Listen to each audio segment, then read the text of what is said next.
Hello दोस्तों, a very good morning from Amman Jordan. तो आज एक और सफ़र है।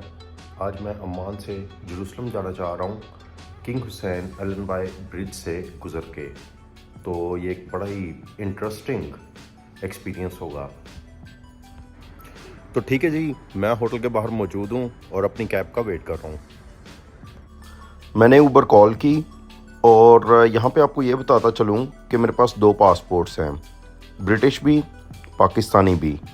तो आगे चैलेंज ये है कि इसराइल की इमिग्रेशन को क्रॉस करना है।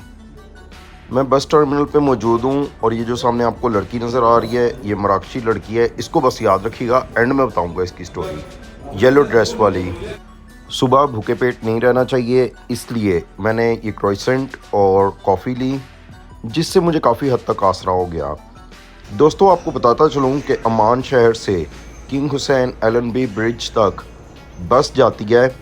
और ये देखें जी, ये हमारी बस खड़ी हुई है। ये बस हमें बॉर्डर तक लेके जाएगी, उर्दन इसराइल बॉर्डर तक।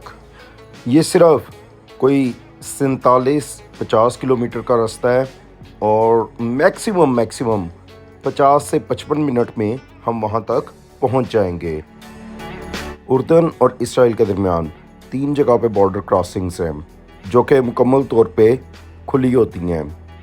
सबसे ऊपर एक नॉर्थ में बॉर्डर क्रॉसिंग है, दूसरी ये है King Hussein Allenby Bridge, जो कि मेन क्रॉसिंग है। और उसके बाद नीचे साउथ में अकाबा शहर के साथ भी एक बॉर्डर क्रॉसिंग है। कॉफ़ी पी के और क्रोसेंट खा के यकीन करेंगे जान में जान आई है। तो बहरहाल जी, इनकी बस कंपनी की वेबसाइट पे मैंने टिकट बुक किया था। बड़ा अच्छा इनका इंतज़ाम था और अब यहाँ से भी इनका इंतज़ाम अच्छा लग रहा है। रात को मुझे सारी रात ठीक से नींद नहीं आई, क्योंकि सफ़र की टेंशन थी कि सफ़र पे जाना है, इसलिए। तो उम्मीद है कि आज का सफ़र अच्छा गुजरेगा। बहुत ज़्यादा एक्साइटिंग सफ़र है मेरा, बाय रोड अम्मान से जेरूसलम। तो देखते हैं क्या बनता है। सफ़र शुरू होता है और अभी हम अम्मान शहर से निकल रहे हैं। बस ज़्यादा खाली है, जैसा कि आप देख सकते हैं।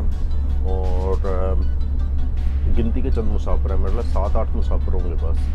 7-8 मुसाफिर हैं और 3 बंदे हम ले गए हैं, 2 ड्राइवर और 1 कंडक्टर। उस वक्त मैं काफ़ी फ्रेश फील कर रहा था। ये बस सर्विस की वेबसाइट है। यहाँ से तकरीबन 11 जॉर्डेनियन दिनार में मैंने इस कोच का टिकट बुक किया था। इसकी वेबसाइट का लिंक मैं डिस्क्रिप्शन में शेयर कर रहा हूँ। इस 11 जेडी की टिकट में आगे नो मैंस लैंड तक की शटल भी शामिल है। बेसिकली यही बस होती है जो कि आगे बतौर शटल जाती है उर्दन के बॉर्डर से लेके नो मैंस लैंड तक। जो लोग इस बस में नहीं होते उनको अलग से 7 जेडी का टिकट खरीदना पड़ता है। सामान के लिए पर पीस 1.5 जेडी का चार्ज अलग से लगता है। जून में मेरा सफ़र अधूरा रह गया था और मुझे फैमिली इमरजेंसी की वजह से वापस आना पड़ा था। तो अभी सितंबर में मैंने दोबारा प्लान किया और इस दफ़ा मेरा इरादा ये है कि ज़्यादातर फ़लस्तीनी शहर विज़िट किए जाएं।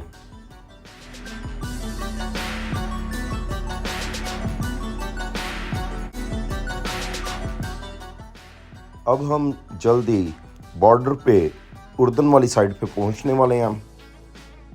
इसराइल के बनने के बाद 1947-48 से उर्दन की बाकी अरब ममालिक की तरह इसराइल के साथ जंगें होती रही हैं। 1967 से पहले मशरक़ी यरूशलेम के मुक़द्दस शहर समेत पूरे का पूरा वेस्ट बैंक उर्दन के पास था। 1967 की जंग में उर्दन ने ये इलाका इसराइल के सामने हार दिया था। आज भी मशरक़ी यरूशलेम के अक्सर मुसलमानों के पास उर्दन की शहरियत है, उर्दन का पासपोर्ट है।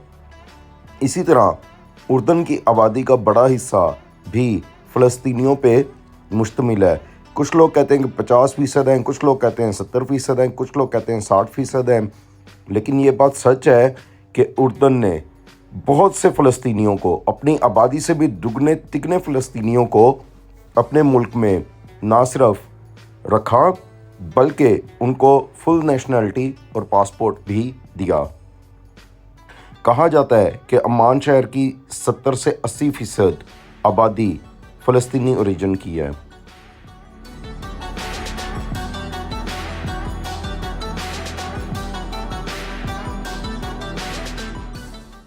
हमारा सफ़र जारी है।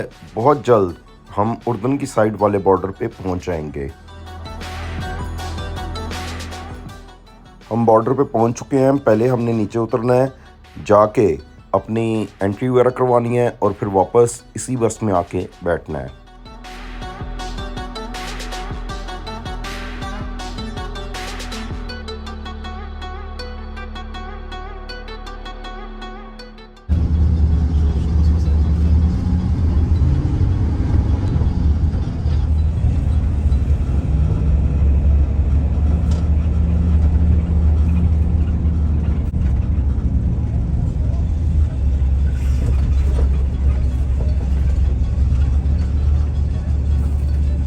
ये उर्दन की साइड का बॉर्डर है और यहाँ पे एयरपोर्ट की तरह सामान स्कैन किया जा रहा है।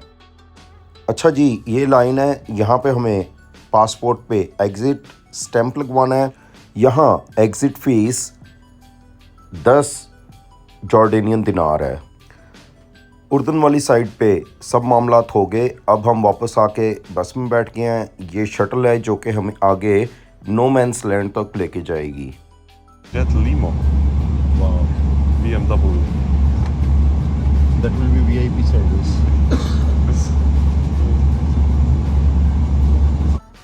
बस जॉर्डन की हदूद से निकल के नो मैंस लैंड की तरफ जा रही है।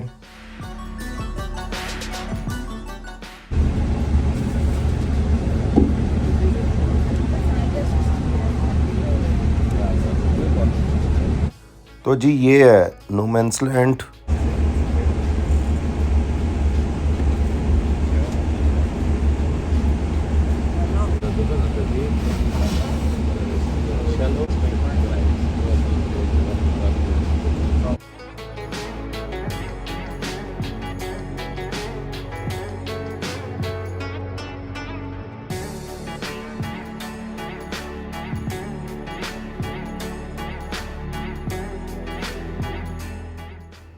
हम नो मैंस लैंड में इसराइल वाली साइड पे जा रहे हैं। वो सामने इसराइली झंडे नज़र आ रहे हैं। बाहर बहुत सारी मुसाफिर कोचेस, टूरिस्ट बसेस और ट्रक्स वगैरह नज़र आ रहे थे, जिससे अंदाज़ा होता है कि बहुत सारे टूरिस्ट बॉर्डर के आसपास जाते हैं और इसके अलावा दोनों ममालिक के दरमियान ट्रेड भी अरूज पे है। इतने ज़्यादा वहाँ पे कंटेनर्स और ट्रक्स जा रहे थे। अभी हम यहाँ पे उतरेंगे।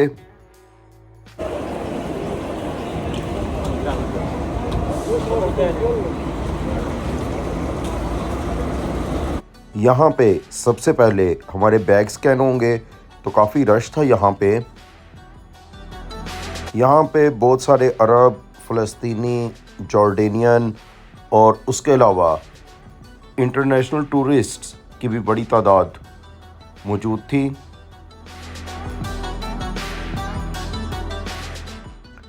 मैंने देखा कि लाइनें लंबी हैं, तो चलो ब्रेकआउट किंग्स देखते हैं साथ साथ। ये वही मराकशी लड़की खड़ी हुई है येलो ड्रेस में।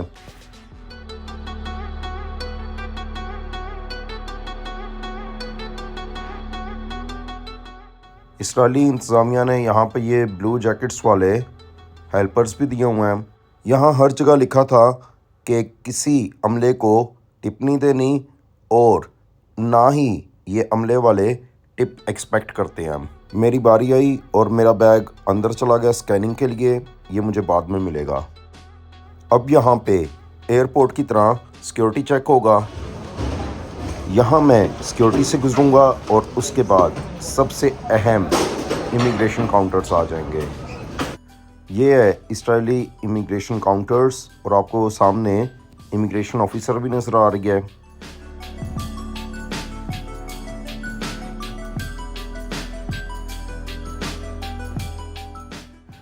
इमिग्रेशन ऑफिसर ने मेरा पासपोर्ट ले लिया और मेरी डिटेल्स वगैरह ले ली और उसने मुझे वेट करने को कहा। मुझे पता है ये कम से कम 3 घंटे मुझे लगने हैं।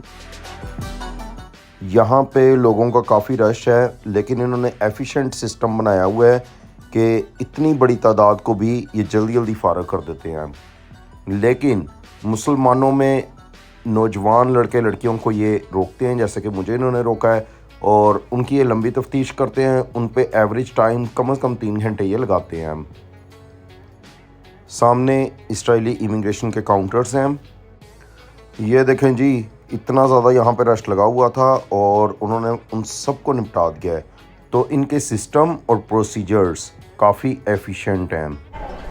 तो जैसा कि एक्सपेक्टेड था, यहाँ पे लंबा वेट टाइम है। तो तकरीबन 1.5 घंटा गुजर गया है और मुझे उम्मीद है कि अगले 1.5 घंटे में मेरी बारी आ जाएगी। मैं हूँ, मेरे साथ कुछ और नौजवान हैं जो कि मुख्तलिफ ममालिक से मुस्लिम नौजवान हैं। एक मराकशी लड़की है। यकीन करें सबको उन्होंने वेट करवाया हुआ है। थकन हो गई है और हालत ख़राब हो रही है, लेकिन उसके बावजूद I think everything's gonna be okay. अच्छी बात यह है कि इन्होंने वाईफाई इधर फ्री किया हुआ है और बड़ा ही अच्छा, बड़ा ही फास्ट वाईफाई है। तो बस मैं फ़ेसबुक वगैरह देख के अपना टाइम पास कर रहा हूँ, लोगों से पंगे ले रहा हूँ, कमेंट्स वगैरह में जाके उनको मिर्चें लगा रहा हूँ। अभी एक दानिश्वर के हाथों ब्लॉक होके बैठा हूँ।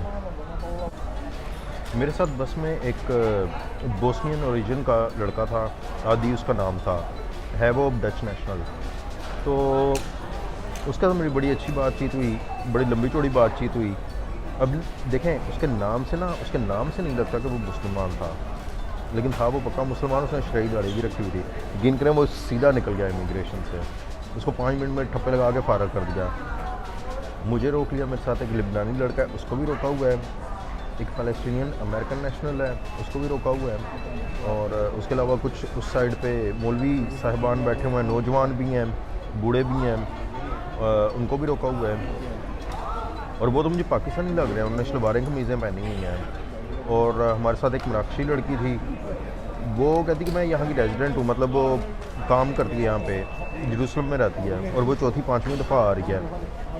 वो कहती है मैं पहले 10 मिनट में निकल जाती थी, अब उसको भी उन्होंने 1.5-2 घंटे से उसको भी बिठाया हुआ है। तो हम सब के सब यहाँ पे बैठे हैं, लेकिन मुझे पहले पता था कि ये इतना तो करेंगे। ये कम से कम इन्होंने 3 घंटे लाजमन लगाने हैं। तकरीबन 3 घंटे हो चुके हैं और मुझसे पहले घंटे में ही इमिग्रेशन ऑफिसर आके इंटरव्यू करके जा चुका है। इंटरव्यू करने वाले इमिग्रेशन ऑफिसर्स बहुत फ्रेंडली होते हैं। इमिग्रेशन ऑफिसर ये देख रहा होता है कि फेस एक्सप्रेशंस क्या हैं, क्या ये बंदा झूठ बोल रहा है या सच बोल रहा है। एसी इन्होंने इतना तेज़ छोड़ा हुआ है कि यकीन करेंगे बाहर गर्मी है और अंदर मुझे जैकेट की ज़रूरत है, सुख महसूस हो रही है। इतनी ठंड है, इतना चिल्ड एसी है। दोस्तों, 1994 में इसराइल और PLO यासिर अरफात की तंजीम के दरमियान में अमन माहिदा हुआ, जिसके बाद PLO ने इसराइल को तस्लीम कर लिया। ये अमन की तरफ पहला कदम था। उसके बाद उर्दन की हुकूमत ने भी इसराइल के साथ अमन माहिदा किया। इस तस्वीर में आप इसराइल और उर्दन के वज़ीर आज़म को देख सकते हैं। ये तस्वीर अमन माहिदे के बाद की है। इसराइल और उर्दन दोनों ने एक दूसरे के साथ सफारती ताल्लुकात कायम किए और बॉर्डर्स को मुख्तलिफ़ जगहों से खोल दिया। जैसा कि हम देख सकते हैं 3 जगहों पे बॉर्डर खुले हुए हैं। इन बॉर्डर्स के खुलने से दोनों ममालिक को तिजारती तौर पे बहुत फ़ायदा हुआ, टूरिज़म के शोबे में बहुत फ़ायदा हुआ। हर रोज़ हज़ारों टूरिस्ट इसराइल और जॉर्डन के दरमियान में आना जाना करते हैं और इसके अलावा ट्रेड भी बहुत ज़्यादा है। मिस्र और उर्दन, इन 2 मुल्कों ने इसराइल के साथ सफारती ताल्लुकात बनाए और दोनों को ही इसका फ़ायदा हुआ। इस तस्वीर में इसराइली फ़ौजी और उर्दन के फ़ौजी आपस में हाथ मिला रहे हैं। ये तस्वीर 1994 में अमन माहिदे के बाद है, जब सरहदों पे अमन हो गया। तो 25 साल हो गए हैं। फ़िलहाल तो ये अमन बरकरार है। वापस आज में आ जाएं। मुझे तकरीबन 3 घंटे यहाँ पे हो गए हैं और बड़ी थकन हो रही है मुझे। पिछली रात मैं ठीक से सोया नहीं था, भूख भी लगनी शुरू हो गई है।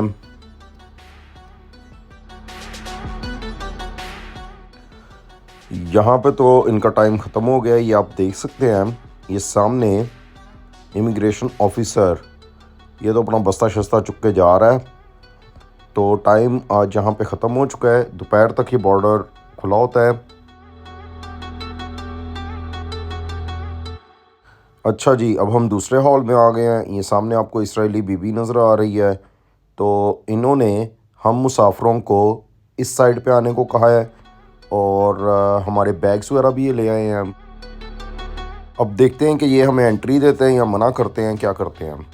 तो जी मेरे पास गुड न्यूज़ है, मुझे एंट्री मिल गई है। मुझे एंट्री परमिट भी मिल गया है, पासपोर्ट भी मिल गया है। तो बस अब बाहर निकलते हैं और जाके टैक्सी देखते हैं। तो जी मैंने बाहर आके शेयर्ड टैक्सी ली है।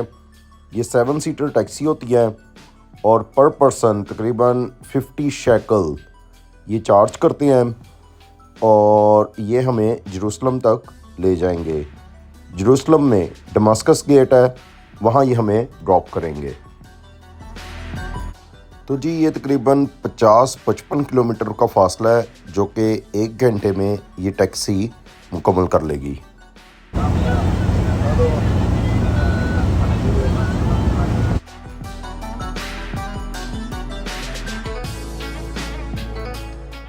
जेरूसलम की तरफ हमारा सफ़र जारी।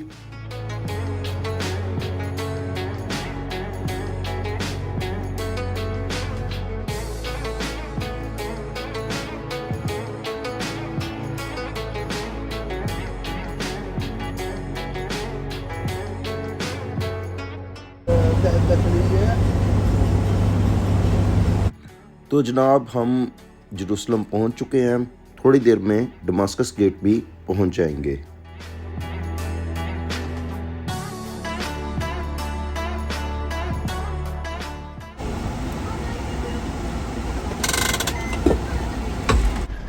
तो दोस्तों मेरे पास गुड न्यूज़ है।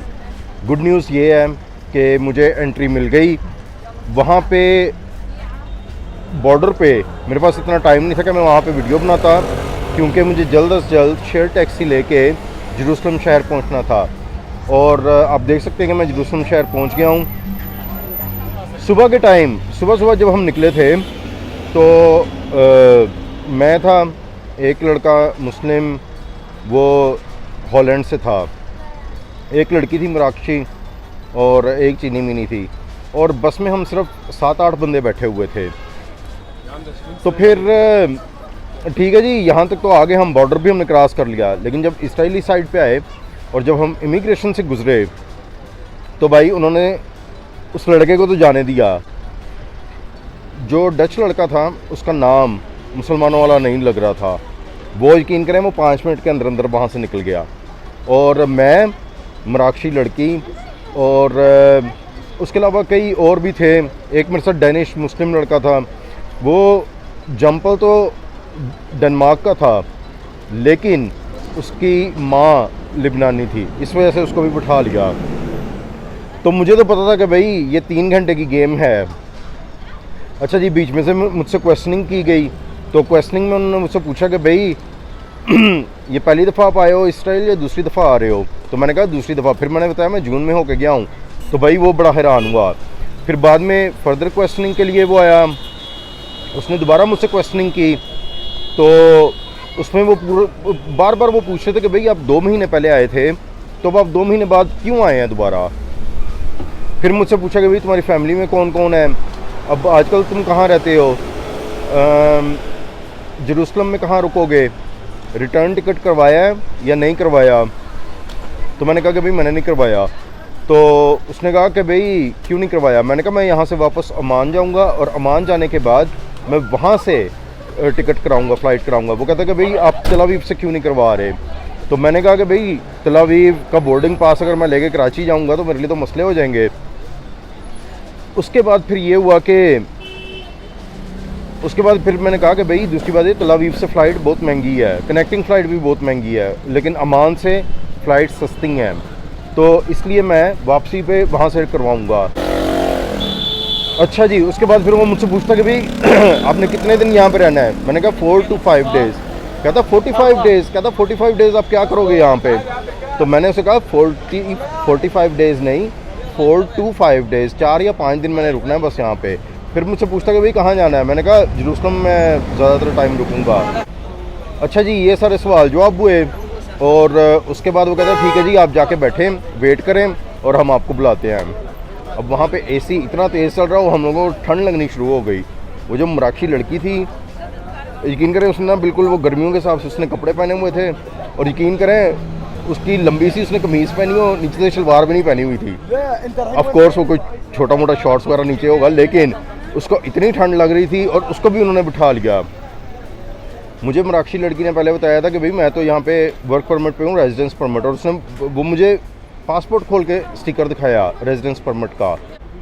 मेरा ख्याल था कि भाई ये रेजिडेंस परमिट पे है, यहाँ पे वर्क परमिट पे है, ये यहाँ पे रहती है, इसको तो वो जाने देंगे। ना जी ना, उसको भी नहीं जाने दिया। वो एक साइड पे बैठी हो। उसके अलावा कुछ मुझे शलवार कमीज़ वाले मौलवी हजरात नज़र आए। तो वो जो मौलवी हजरात थे वो यूके के थे असल में, लेकिन वो मुझे लग पाकिस्तानी रहे थे क्योंकि उन्होंने शलवारें कमीज़ें पहनी हुई थीं। बहरहाल जी, उन्होंने सारे जो नौजवान मुस्लिम नेम्स वाले लड़के लड़कियां थे बशमोल मेरे, उन सबको उन्होंने बिठाया हुआ था। तो मुझे तो पता था ये 3 घंटे लगाएंगे। तो बस जी 3.5 घंटे लगे हैं। तो उसके बाद कहते हैं कि भाई आपका सामान मंगवाते हैं और आपको दूसरी साइड से लेके जाते हैं। मैं कह लो ये कहीं डिपोर्ट ही ना कर रहे हो। मेरे जहन में ये था कि यार ये जो मैं 2 महीने बाद चक्कर लगा रहा हूँ ना, ये इनको मशकूक ना कर दे, तो ये ना कहेंगे भाई ये बंदा जो है ये रिस्क है, इसको नहीं आने दो। लेकिन बहरहाल 3.5 घंटे के वेट के बाद वो आई है। उसके हाथ में पासपोर्ट भी था और ब्लू कलर का वो कागज़ भी था, ब्लू कलर का कागज़, वीज़ा। तो चलो जी, मैं खुश हो गया। उसी टाइम वो मराठी लड़की अमीना मेरे सामने से गुजरी। यकीन करें उसकी मैं शक्ल देख के हैरान हो गया। उसकी शक्ल देख के मैं हैरान हो गया। ऐसे लग रहा था कि बस उसने रो पड़ना है अभी। तो फिर जो डेनिश लेबनीज़ लड़का था मेरे साथ, उसका नाम था तारिक, वो मुझे बार बार कहता यार इन्होंने हमें जाने देना तो जाने दें, नहीं जाने देना तो हमें अभी से फ़ारग कर दें, हम यहीं से वापस जॉर्डन ओमान चले जाते हैं। मैंने उसे कहा कि ये हमें ना अच्छी तरह वेट करवाएंगे, अच्छी तरह इन्होंने हमें वेट करवाना है, और उसके बाद ये ना कहेंगे भाई आप लोगों को हम एंट्री नहीं दे रहे। तो वो कहता कि भाई पता लगे पीछे ना दोपहर के टाइम उर्दन वाली साइड का बॉर्डर भी बंद हो जाए और हम बीच में फंसे रहें। वहाँ पे एक छोटी सी शॉप थी, वहाँ पे प्रिंगल वगैरह मिल रहे थे। कहता बस फिर हमें प्रिंगल खा के गुजारा करना पड़ेगा। मैं कहा मैंने तो नहीं प्रिंगल खाने भाई। तो वो कहता कि गुजारा करने के लिए तो फिर प्रिंगल खाने पड़ेंगे ना। मैंने कहा तसल्ली रख, ये हम दोनों को एंट्री परमिट दे देंगे। तो बस ही मुझे पहले मिल गया और अमीना को मुझसे भी पहले मिल गया था, थोड़ी देर पहले ही मिला था, 5 मिनट के फ़र्क से। और फिर जो वो बेचारा डेनिश लड़का था वो पीछे भी बैठा हुआ था। मैं बाहर निकला हूँ, बाहर निकल के मैंने बस देखी है कि भाई मैं बॉर्डर से जेरूसलम तक बस पे आ जाऊँ, लेकिन जो बस थी वो जेरिको जा रही थी, जेरूसलम नहीं आ रही थी। फिर मैंने आगे देखी शेयर टैक्सी, तो वो कहता जी सीटें पूरी हैं। कहता सालम टैक्सी लेके चले जाओ, 350 शेकल। अब जो शेकल है ना, ये इमाराती दिरहम के और सऊदी रियाल के तकरीबन बिल्कुल बराबर है। मैं कह जाने दे, 35-40 किलोमीटर की राइड है और उसके तू मुझसे मांग रहा है 350 शेकल। मैं कहा नहीं भाई, मैं कहा मैं वेट कर लेता हूँ, मैं शेयर टैक्सी में ही जाना है। ये फ़लस्तीनी टैक्सी ड्राइवरों के देखें इधर मज़े कितने लगे हुए हैं। 35 से 40 किलोमीटर की राइड है और उसके 350 शेकल। और जो दूसरी तरफ इमारात था, इमारात में मैं अबू धाबी एयरपोर्ट से दुबई एयरपोर्ट तक आया था और वो मेरे ख्याल है कम से कम 150-200 किलोमीटर का वो फासला है, और उसने मुझसे 250 दिरहम लिए थे। तो कहाँ वो 200 किलोमीटर तकरीबन 250 दिरहम में, और कहाँ ये 35-40 किलोमीटर 350 दिरहम या शेकल में। तो बहरहाल जी थोड़ी देर बाद वो आया, कहता जी कि सीट खाली है तो तुम आ जाओ हमारे साथ। तो 42 शेकल मेरी सीट का किराया और सामान का 10 शेकल, तो 52 शेकल मैं दे के वहाँ से आया हूँ। मैं कैब के अंदर गया तो देखा वहाँ पे एक ही सीट खाली थी और वो मराठी लड़की उधर बैठी हुई थी। तो वो मराठी लड़की के पास में गया, उसके साथ मैं बैठा तो हेलो हाय हुई। मैं कहा यार हम दोनों की ना एनर्जी जो है ना वापस बहाल हुई है बाहर निकल के। वहाँ पे तो हमारी रोने वाली शक्लें हो गई थी। तो अम्मान से जेरूसलम तकरीबन 2 घंटे का रास्ता है, लेकिन मुझे पता था कि ये हमें बहुत ज़्यादा देर लग जानी है। मैं 6 घंटे का सोच के आया था और वो जो है 6 घंटे से ज़्यादा ही लग गया, तकरीबन 7-8 घंटे हमें लग गए हैं यहाँ तक आते आते। थकन से बुरी हालत है, लेकिन उसके बावजूद खुशी भी है। खुशी इस बात की है कि मैंने जो इतनी एफ़र्ट की उसका नतीजा निकल आया है और मैं यहाँ पे पहुँच गया हूँ। अभी बड़ी भूख लगी हुई है, चल के कुछ खाना वाना खाते हैं और उसके बाद हॉस्टल चलते हैं। अभी एक टीनेजर नौजवान साथ से गुज़र रहा था, मैं रिकॉर्डिंग कर रहा था, तो वो गुज़रते गुज़रते मुझे कहता है वेलकम टू जॉर्डन। तो जॉर्डन और पैलेस्टाइन का एक बड़ा ख़ास आपस में ताल्लुक़ है, वो सारी बात मैं आपको बताऊंगा। बहरहाल इतना बता दूं कि 1967 की जंग से पहले ये जेरूसलम उर्दन का हिस्सा था। ये सारा का सारा जो वेस्ट बैंक का एरिया है ये सब उर्दन का हिस्सा था। तो अभी एक काम करते हैं, अभी लंच कर लेते हैं और लंच मुझे यहीं से करके जाना चाहिए क्योंकि जो मेरा हॉस्टल है वो है वेस्टर्न जेरूसलम में, वो है जूइश एरिया। आज हफ्ते का दिन है, शबात है, यहूदी आज के दिन बिल्कुल अपना रेस्ट करते हैं, उनकी बिल्कुल शॉप्स वगैरह क्लोज होती हैं। तो मेरे लिए अच्छा यही है कि मैं यहीं से लंच करके कैब लूँ और उसके बाद मैं हॉस्टल पहुंच जाऊं। तो जी ये चिकन शावरमा है और ये काफ़ी बड़ा शावरमा होता है। तो ये मुझे मिला है 40 शेकल का और तकरीबन 10 शेकल का कोल्ड ड्रिंक। खाना खा लिया, अब ज़रा कैब देखें और कैब लेके हॉस्टल चलें।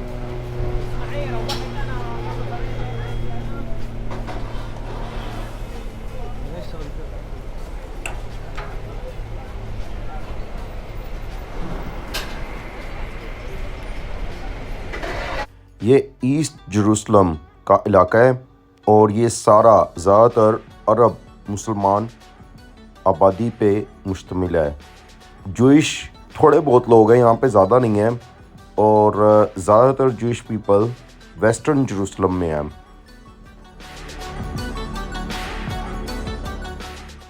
ठीक है जी, मुझे कैब मिल गई है। मेरा हॉस्टल तकरीबन 4 से 5 किलोमीटर दूर है और ये तकरीबन 50 शेकल में ये कैब मिली है।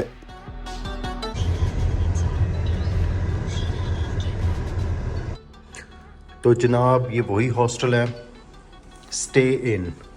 नीचे रिसेप्शन पे वही खुशगवार फ़लस्तीनी नौजवान बैठा हुआ था जिसका नाम था शादी, जिसके बारे में मैंने आपको 2 महीने पहले वाली वीडियो में बताया था। तो जी ये डोम रूम है, लेकिन ये सारा का सारा मैं यूज़ करूँगा क्योंकि यहाँ पे और कोई भी नहीं आएगा आज। तो ये वाला बेड मैं ले लूँगा और बाथरूम देख लेते हैं। Neat, clean, spotless. ये वाला रूम आज मैं इस्तेमाल करूँगा। दोस्तों इस वीडियो का मैं यहीं पे एंड करता हूँ। अगर आपको ये वीडियो पसंद आई हो तो लाइक कीजिए, सब्सक्राइब कीजिए और बेल का आइकॉन दबाइए। शुक्रिया।